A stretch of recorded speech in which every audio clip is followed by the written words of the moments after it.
Friends, thank you for being here today.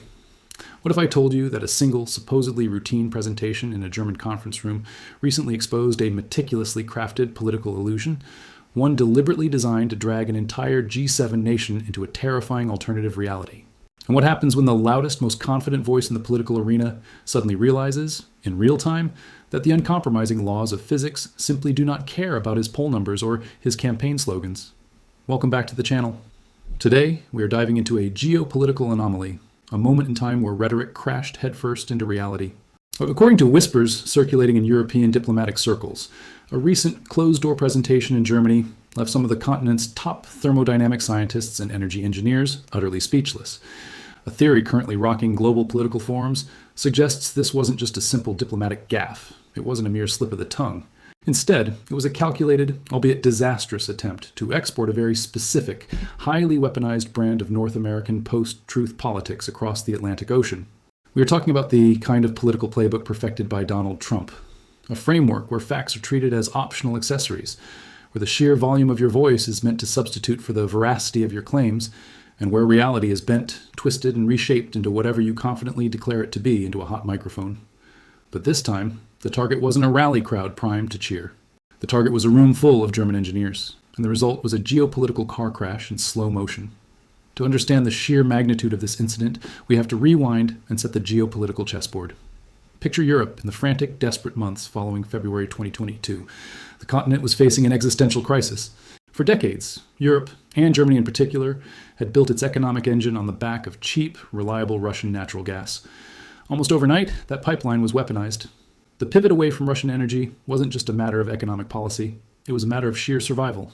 It was a high-stakes race against the approaching winter, a scenario where physics, high-level engineering, and billions of dollars dictated whether millions of European citizens would freeze in their homes or whether the industrial heartland of Europe would grind to a catastrophic halt. In this atmosphere of desperation, Germany achieved something that bordered on the miraculous. By May of 2022, they had issued permits, broke ground, and essentially willed an LNG, liquefied natural gas, import terminal into existence at Wilhelmshaven. Within 194 days, German engineers, architects, and workers had completed a project that usually takes years. It was a triumph of logistical mobilization. Now, let's bring in the protagonist of our story, or perhaps, depending on your view of democracy, the antagonist. Let's look at a prominent Canadian conservative figure, a politician who recently faced a brutal reality check at the ballot box, losing not just the national election, but his own long-held parliamentary seat. Yet, according to unverified transcripts and leaked audio snippets from his recent European tour, he stood before these German scientists and attempted to use their 194-day miracle to humiliate his own home country. He presented a hypothetical narrative, a storyline heavily pushed by certain right-wing think tanks, designed to completely undermine environmental regulations and paint progressive governance as inherently broken. His claim? You Germans built an LNG terminal in 194 days. In Canada, it takes 14 years just to get a permit. It sounds devastating, doesn't it? It sounds like the perfect indictment of woke red tape and bureaucratic stagnation. It is the ultimate populist soundbite, custom built for a 15-second viral clip on X or TikTok. There was only one problem. The scientists in the room started chuckling. They weren't laughing with him, they were laughing at him. Before I show you exactly why they were laughing, let me ask you, have you noticed this growing trend of politicians treating complex science like a cheap bumper sticker? Drop your thoughts in the comments below. I really want to see where you all stand on this.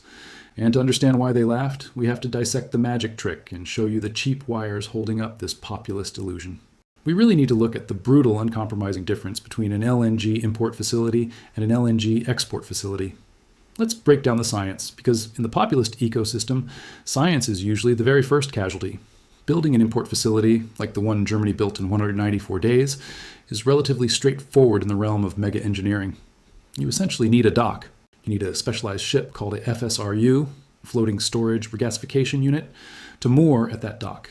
The ship arrives full of supercooled liquid gas. You take that extremely cold liquid, you warm it up so it turns back into a gas, and you pipe it into your existing national grid. You are the receiver. You don't need a tremendous amount of power. You mostly need a safe place to park a boat and a connection to a pipeline. Now, let's look at what the Canadian politician was comparing it to, an export facility. To really grasp the difference, let's use a simple analogy. Let's talk about Amazon. Imagine the massive infrastructure required to make the Amazon global logistics network function. To export a product to the world, Amazon needs to source millions of items from thousands of different manufacturers globally. They have to build a highly sophisticated worldwide network of fulfillment centers, strategically placed across continents. They need a multi-billion-dollar computer system utilizing advanced AI to track every single item in real time. They require a continent-spanning fleet of semi-trucks, cargo planes, and delivery vans. They need tens of thousands of employees and cutting-edge robotics to locate, pack, and ship those products precisely so they arrive at their destination within 48 hours. The sheer scale of capital, labor, and technology required to run the export side of Amazon is almost beyond human comprehension. That whole complex network is the equivalent of a Canadian LNG export facility. First, you have to find the gas. You need to drill thousands of gas wells in the remote, freezing wilderness of northeast British Columbia and northwest Alberta. Then, you have to build a pipeline. But not just any pipeline, a pipeline that spans roughly 1,000 kilometers, carving its way through the jagged, unforgiving terrain of the Rocky Mountains to reach the Pacific coast. And once the gas finally reaches the coast, you have to build the export facility itself. This isn't just a dock. This is a multi-billion-dollar supercooling plant that takes natural gas, compresses it under immense pressure, and refrigerates it to minus 260 degrees Fahrenheit until it condenses into a liquid. This requires a terrifying amount of energy, either by burning massive amounts of gas to power the compressors, or by building an entirely new electrical grid infrastructure to supply the plant. The vessels, the metallurgy, the sheer thermodynamic power required to do this is staggering. The pipeline alone costs tens of billions of dollars. The facility costs tens of billions more. So what exactly is the import facility in our Amazon analogy? The import facility is you. It's you, sitting on your couch in your pajamas. Your Ring doorbell chimes. You walk to your front door, turn the handle, open the door, and bend down to pick up the cardboard box sitting on your welcome mat. You receive the product. You are the import facility. When this politician stood in front of a room of highly educated German scientists and equated building the global Amazon supply chain from scratch with opening a front door to grab a package, he expected applause. He expected them to marvel at his business acumen. Instead, he triggered polite, bewildered chuckling. In the rigorous, fact-based world of German engineers, speaking such profound nonsense with such unearned confidence isn't just wrong. It is hilariously absurd. It exposed a terrifying reality. This leader was completely disconnected from the fundamental mechanics of the industry he claimed to champion. Quick pause here, friends. If you're appreciating this breakdown of the actual science behind the political spin, do me a massive favor and hit that subscribe button. It tells the YouTube algorithm that facts still matter, and it helps us keep making these deep dives. Now, back to the speech. But the descent into absurdity didn't stop there. As the presentation continued, our populist protagonist waded deeper into what we can only describe as geographic hallucinations. According to the unverified master plan circulated by his camp, he presented his grand solution to Europe's energy crisis. He claimed, "We have enormous advantages. It takes 11 days to ship from eastern Canada to Europe. It takes 20 days from the US Gulf Coast. We have half the shipping time." It's a brilliant pitch. It sounds incredibly persuasive. It's exactly the kind of statistic that gets repeated endlessly on late-night political talk shows and angry social media rants. Why are we letting the Americans beat us when we are geographically closer? There is, however, a minor missing detail in this grand geopolitical strategy. Just a tiny, insignificant hurdle measuring approximately 4,000 kilometers of hard earth, Canadian shield, and dense forests. Let's do a quick reality check on the map. Canada absolutely has a massive ocean of natural gas, but it is located in the west. It is locked deep under the soil of Alberta and northeastern British Columbia. The pipeline we discussed earlier, the one that costs tens of billions of dollars to build, goes west, over the Rockies, to the Pacific Ocean. The east coast of Canada, which sits on the Atlantic Ocean and is indeed a quick 11-day sail to Europe, does not have this natural gas infrastructure. To make this politician's claim a reality, you cannot just wish the gas across the continent. You would have to convince a consortium of private companies to finance and build a brand new pipeline stretching from Edmonton, Alberta, all the way to New Brunswick on the east coast. That is a distance of roughly 3,500 to 4,000 kilometers. To put that into perspective, that is the equivalent of driving from New York City to Los Angeles. We are talking about a hypothetical phantom pipeline that would cost an estimated $70 to $80 billion just to construct, not counting the additional $20 billion required to build the export facility in New Brunswick, along with the required nuclear power plant or massive transmission lines from Quebec to power the supercooling process. This is where we have to explicitly draw the parallel for you. This is the exact same psychological and political phenomenon we witnessed when Donald Trump took a black Sharpie marker and altered an official NOAA hurricane projection map because the actual path of the storm didn't align with a tweet he had sent earlier that day. It is the supreme arrogance of ignoring reality because reality doesn't fit the political slogan. It's the belief that if the map contradicts your talking points, you simply draw a new map in the minds of your followers. To tell a room of Europeans that Canada can supply them faster from the East Coast, while conveniently omitting the fact that the gas is 4,000 kilometers away and has no way to get there, isn't just a geographical error. It is a hallmark of the post-truth era. It relies on the assumption that the audience is too ignorant, too lazy, or too ideologically captured to look at a globe. Yet, astonishingly, the speech reached an even higher crescendo of pseudoscience, a climax of absurdity that fully exposed the intellectual bankruptcy of this specific brand of populist argument. If we look at the leaked reports of this speech, the absolute peak came when he attempted to explain why Canadian LNG would dominate the global market. He asked the room of scientists, what does it take to liquefy natural gas, compression in cold weather? What is Canada's #1 natural resource? Cold weather. It is actually 25% cheaper to liquefy gas in Canada than it is to liquefy it in Qatar or the US coast. Let that sink in for a moment. A man who aspired to lead a G7 nation standing before thermodynamic experts claimed that ambient winter weather in Canada creates a 25% discount on industrial cryogenic freezing. At this point, the polite chuckling reportedly turned into audible gasps of disbelief. Let's do a quick breakdown of the physics involved here because, unlike political pollsters, the laws of thermodynamics do not accept bribes. To turn natural gas into a liquid, you must cool it to a cryogenic temperature of approximately minus 260 degrees Fahrenheit, or minus 162 degrees Celsius. When you are trying to force a substance down to minus 260 degrees, it does not mathematically matter whether the ambient air temperature outside your facility is a balmy 80 degrees in Texas or chilly 15 degrees in Canada. The first 30 or 40 degrees of cooling might require marginally less energy if you start in a colder climate, but the remaining 150 plus degrees required to reach the cryogenic threshold of minus 260 takes a massive, unrelenting, identical amount of industrial energy. The ambient weather is a statistical rounding error. It is entirely irrelevant to the core economic bottom line of the facility. To truly understand how fundamentally flawed this logic is, let's look at one final analogy.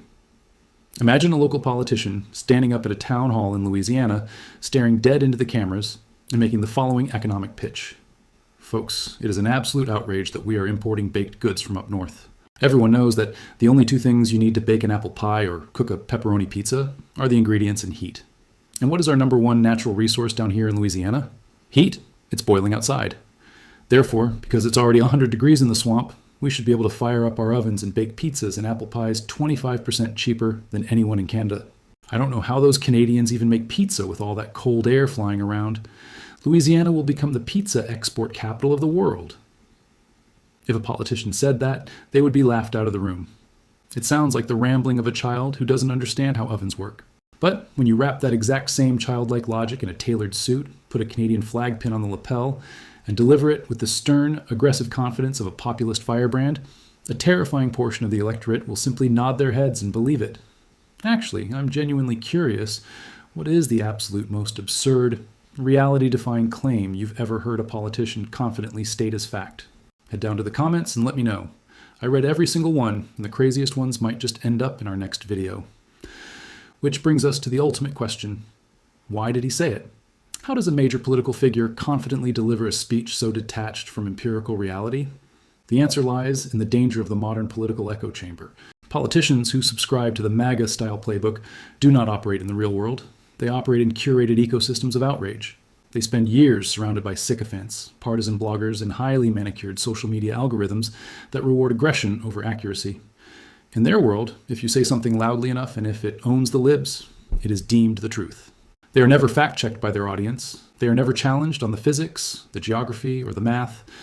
But when you take that reality distortion field and you transport it out of a partisan rally in Alberta, and you drop it into a conference room full of German engineers whose entire careers are built on precise mathematical truths, the illusion shatters instantly.